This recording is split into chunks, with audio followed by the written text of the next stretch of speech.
we seem to have fixed the PA system. So welcome everyone, thank you for coming out to our February program. I'd like to take this opportunity before we do anything else to say, would you, as Mr. Canoyer recently told me, could you please put all your phones onto worship mode? I should mention it's Randy's birthday today.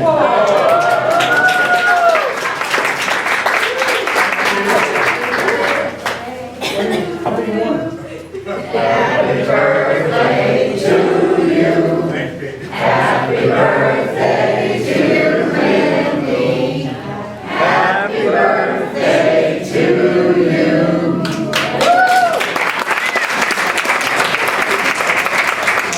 65 years young, that's awesome.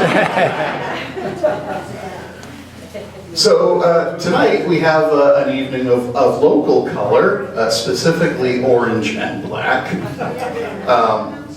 I remember probably about 20 or 30 years ago there was an effort to build a new high school on the land on 202, and the committee was putting on ways of publicizing, getting more enthusiasm for the idea, which, as we know, did not happen. And they would call up people with these random Conant questions just to get some interest going. And I remember one of the questions that I answered once was they asked, "What do you think the new high school should be named?" I'm assuming that this must have been a caller from Ringe. Because Conant, the name, the school, has such a long, valued history in this town. And thank goodness the name has stuck. And tonight we will have the privilege of learning more about the history of the school, the person who founded it or left the money for it, but most importantly, all the people or many of the people who have graduated and attended the school. So I'd like to hand it over to Bruce Hill for the Conant Generations project.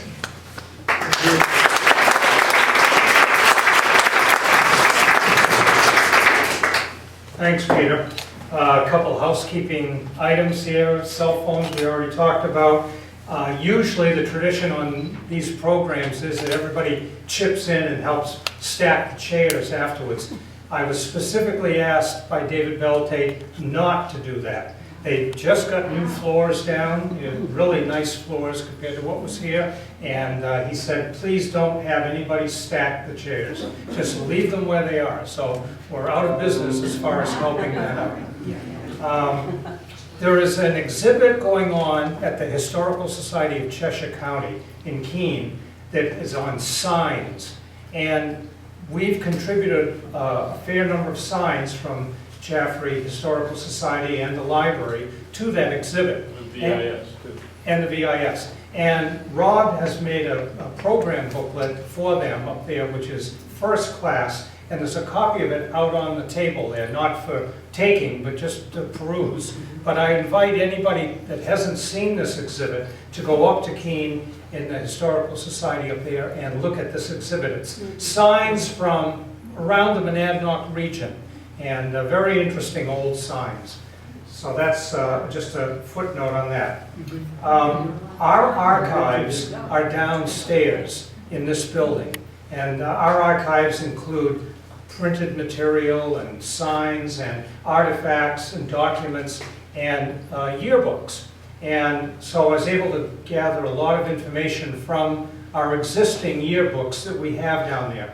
We have a complete collection of 2 each from 1922, which I think was the first year that they made yearbooks, up through 1965.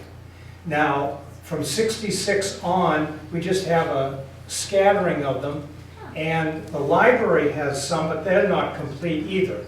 And I've been working with the high school in their library. They have an incomplete collection. So I guess what I'm saying is that if you have any yearbooks from 1966 on that you want to donate to us, we'd be glad to have them for our collection. We just like to keep 2 of each year on hand. Out on the table in the back are some surplus yearbooks beyond the two that we needed, and they're free for the taking. So you'll see some out on that table. There's also membership envelopes for joining the Historical Society. We'd love to have more people join us in this endeavor. Marcy will be out there to give you an application, or it's an envelope and you can send it in later. There's also brochures and information out there. There's an exhibit with Conant items on the table you might have seen on your way in, and in the case right behind it, a few items. So that's all the preliminary notes. So I guess we're ready to go. Could maybe Abby, if you could hit that one switch closest to you. Yeah, that's good, and then we'll leave the rest on. And I guess we're ready to go. In the 1800s, the schools in Jaffrey were just K through 8 largely. It was elementary schools, like this little red schoolhouse that we have up on the common today. There were 13 of them in Jaffrey, 13 districts, school districts. And they were public, and there were no high schools public. If anybody wanted to go beyond the 8th grade or go to high school, it depended on how wealthy your parents were, and they could send you to private school someplace, like Exeter or Appleton Academy, but there were no public high schools. There was all tuition. They figured by the time somebody got out of these schools, they were ready to go into farming or industry. And then along comes John Conant, and he lived in town. He was fairly wealthy, and in 1870 he donated $7,000 for a free high school. And his intent was to serve all the people, all the kids in Jaffrey who wanted to go to high school, and it was from all parts of Jaffrey. And the fall term in 1870 had this announcement, and that was Conant Free High School. Notice, it's not Conant High School, it's free. And for one term only, they were at Melville Academy. Now that's because Melville was defunct as a private academy by this time. They'd operated as a private school from roughly the 1830s to the 1850s, and then it was used as a district schoolhouse, but along in 1870, they said, let's use Conant High School. But that was one term, because at the same time, they were remodeling the meeting house. And they made the meeting house, the first floor of the meeting house, the high school, and the second floor was for town offices, town purposes. Now, the intent was to have one term at the meeting house and have the next term in East Jaffrey, so that it would favor both sides of town. Well, that only worked for a few years until people weren't going to the meeting house. They were all coming down here to East Jaffrey for the term, and so that eventually changed to just downtown. But we're talking about Conant High School not as a building, but as an institution. So as an institution, it started at Melville, one term, then up to the meeting house. What else do you notice that's different about the meeting house from this picture from what we see today? No clock. No clock. The door. The door is not in the center, as it was, and there's no clock. And the mountain is much more visible.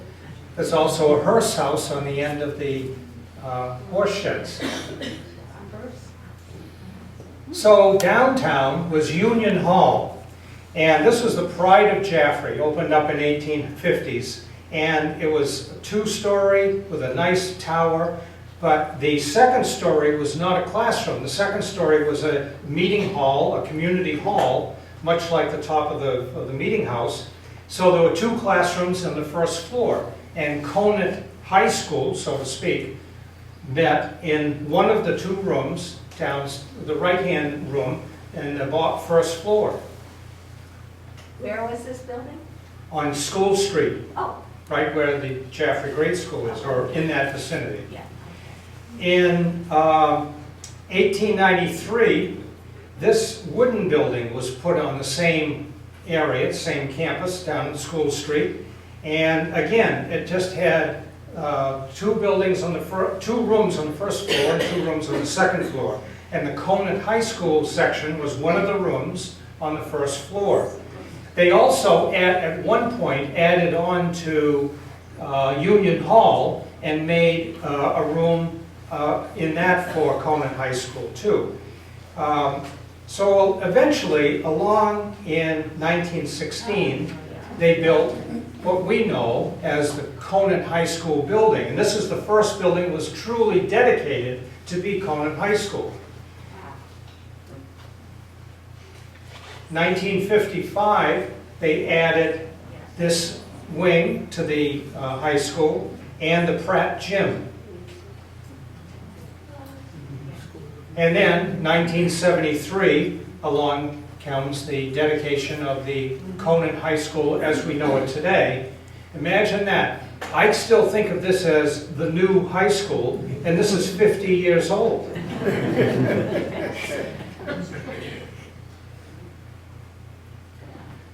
Now, some disclaimers before I get into the people.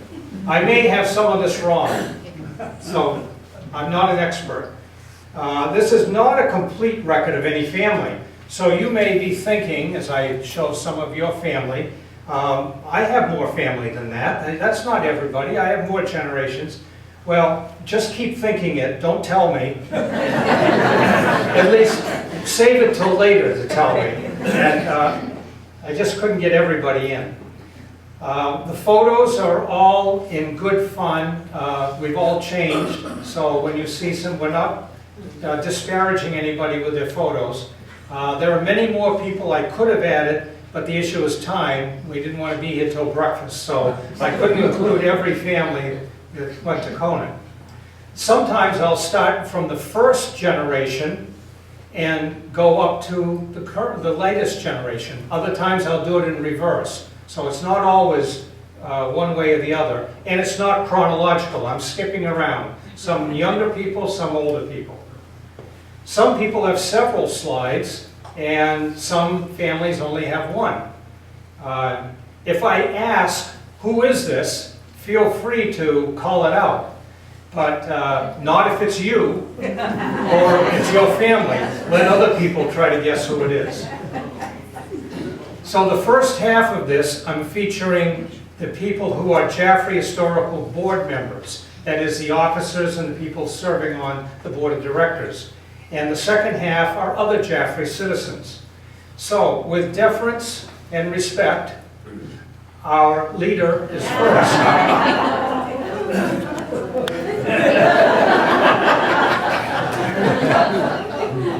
Stand him up next to his picture.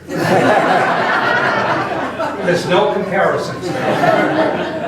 Peter graduated in 1976, and I'm not going to, every time I come to one of these slides, I'm not going to stay on it long enough to have you read it all. I'm going to jump along, because otherwise we'll be here too long. So just see what you can. Peter served as president of the senior class, and he was an entrant into the Granite State Challenge. Most yearbooks had class wills, and we see that Peter was well behaved.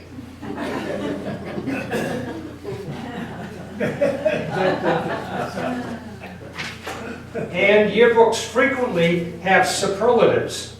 And here we see that Peter was the most unorganized, hard to believe that, conservative, and most studious. And Peter would have to explain this one. No, or not. Now, who's this? On the board? This is Madeline Bannon, Peter's mother. Oh. She graduated in 1966. She was a Conant senator. And yearbooks have senior gifts. Something about a mouse trap. She was a very versatile vocalist, as you can see on this. She sang in the madrigal choir, second row, fourth from the right. And look at this. She wrote the class song.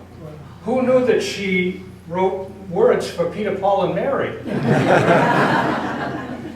Which came first, Peter, Paul, and Mary, or... Now, let's not forget the other side of the family. Rick Lambert, Peter's dad, class of 1965. He was a good athlete. It says right here that he was a good athlete and the most lovable. His class gift, we see mousetrap. This is getting interesting. Yearbooks sometimes show prophecies, what people are going to be when they finish. And we see here that he's a mousetrap inventor. So that's curious about the mousetrap. Who do you think this is? Romulo Vanni. This is Lynn's father, Peter's grandfather, class of 1936. So there's 3 generations. And as you just said, his nickname was Daddy. Daddy? Daddy. All right. Rachel Gerard was Gary Assisi's mother. Now, Vicky is a secretary to the Jaffrey Historical Society, and neither Vicky nor Gary graduated from Conant, but his mother did in 1943, and his sister Gail in 1965, and his daughter in 2009, Lindsay. So there's 3 generations. Do you recognize this man? Here's the same guy, different pose. Now you know it's our Peter Davis, our treasurer of the Historical Society. Class of 1956. And his brother attended here just to his freshman year. Dave's real name is Harold. You can see he is listed there, and there's an arrow in the top. This is a close-up, kind of a blurry picture. But their mother, Mary Brown, was in the class of 1922. So you can see the various characteristics of her. She liked to hang out at the Shattuck.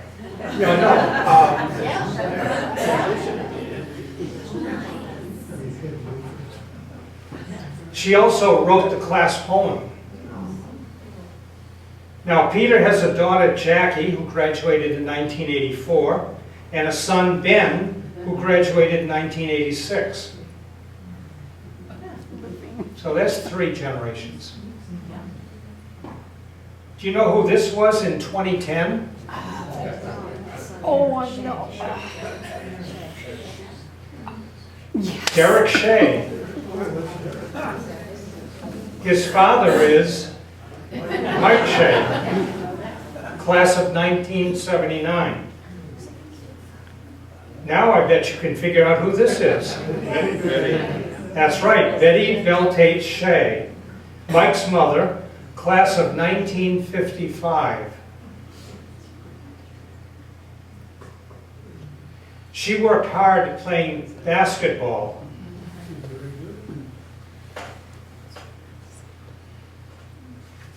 And she had the perfect legs, it said in her yearbook.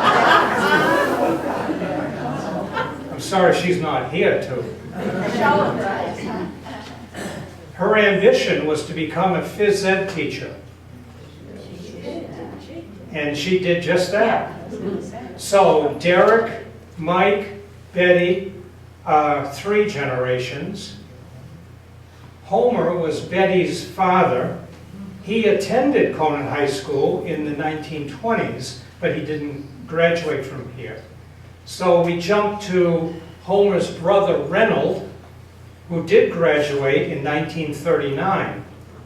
That gives them 4 generations. Reynolds' nickname was Ton. He didn't, and David said he hated that, so probably wouldn't appreciate me mentioning it. Do you have an idea who this is? You got it. This is Archie Cole Sr., graduated in 1930. He was on the basketball team, and like his son, Archie Jr., who we all knew, he evidently was a shy person also, because it mentions that in the yearbook. He has a daughter who graduated in 1958. Anyone? Betty Call Royce.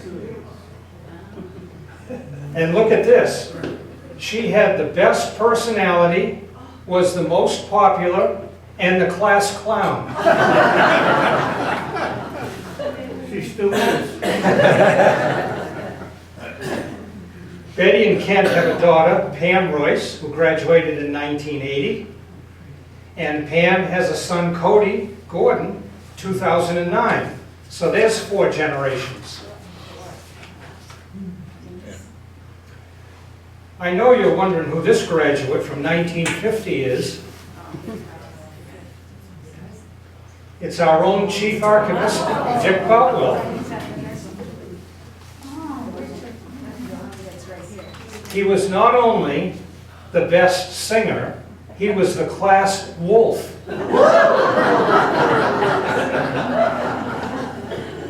And he bequeathed his flirtatious ways. Wow, Dick. Dick's mother, Levita Pelletier, graduated in the class of 1924. And here's her graduation program. Now, see if you can follow this one. Pay close attention. Mary Damaris graduated in 1945. She married Elmer Given from Templeton.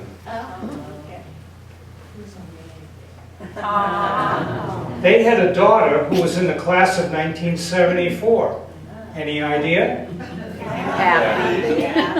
We know her as Kathy Prue, who has kindly provided refreshments tonight. Kathy has 8 siblings who attended Conant High School, one of which is Elmer Given, 1976, who has a son, Joshua, 2011. Kathy married Joel Prue, class of 1973, whose mother, Dorothy Sawtell, graduated in 1946, and who had another son, Jeffrey, 1965. And he had 2 kids, Jessica, 1995, and Jeffrey in 1998. That's a long. That's a lot to follow quickly. I followed it just fine.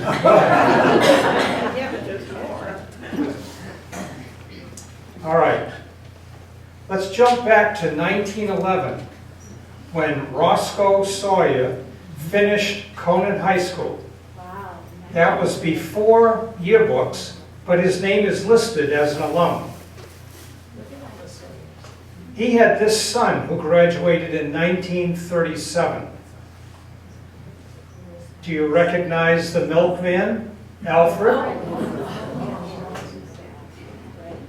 Alfred's son, Harvey, hasn't changed much since 1965. He even signed my yearbook that year.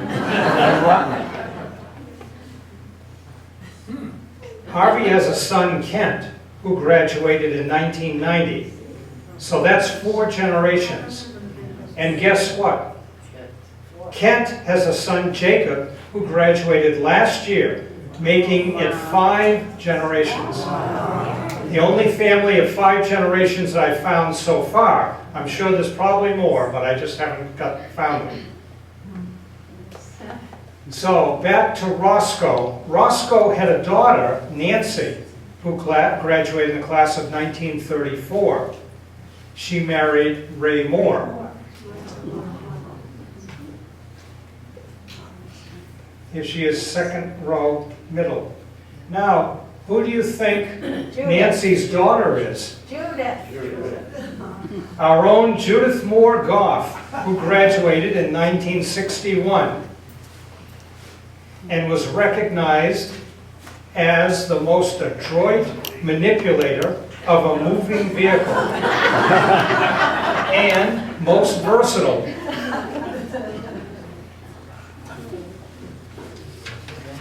She was class vice president, but what she's most fondly remembered for is her cheerleader pose. I was hoping she was going to be here tonight because I was going to say, Judith, care to strike that pose tonight? Okay, so I've done all the Historical Society board members, I think, who have a Conant legacy. Now, if you can endure some more, we have water and cookies to sustain you through the rest of the program.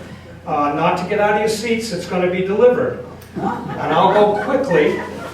I have a lightning round, which is next, which is just a game of guess who's. It's not generations. Just guess who it is. They probably do have some generations, but we're not doing those. So please stay in your seats. We'll bring you water and cookies and run right through this next batch. Now call out a name if you recognize them, and everyone say their name when I show who it is. Ready? Ray Record. Caroline Krause Hollister.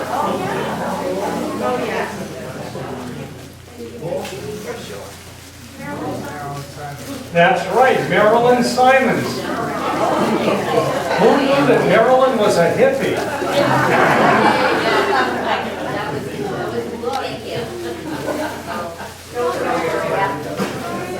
That's right, Phil Penoya.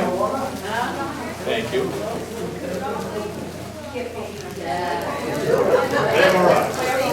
Claire Marat, right?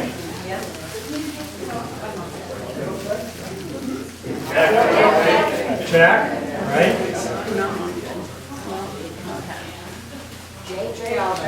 Jake Jalbert is right.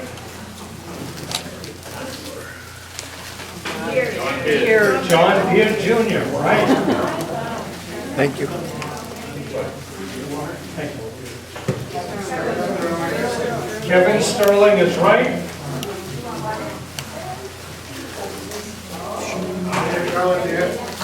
Now, I'll give you another hint on this one. Look at this next picture.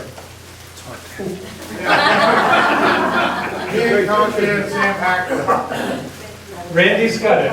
Peanut Pelletier and Sam Hackler. And Peanut's giving Sam Hackler what for? His real name is Wilford, but he still prefers to be called Peanut. So he's here tonight with us.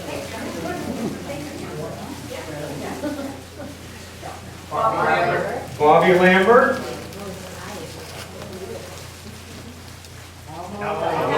Elmo Willette.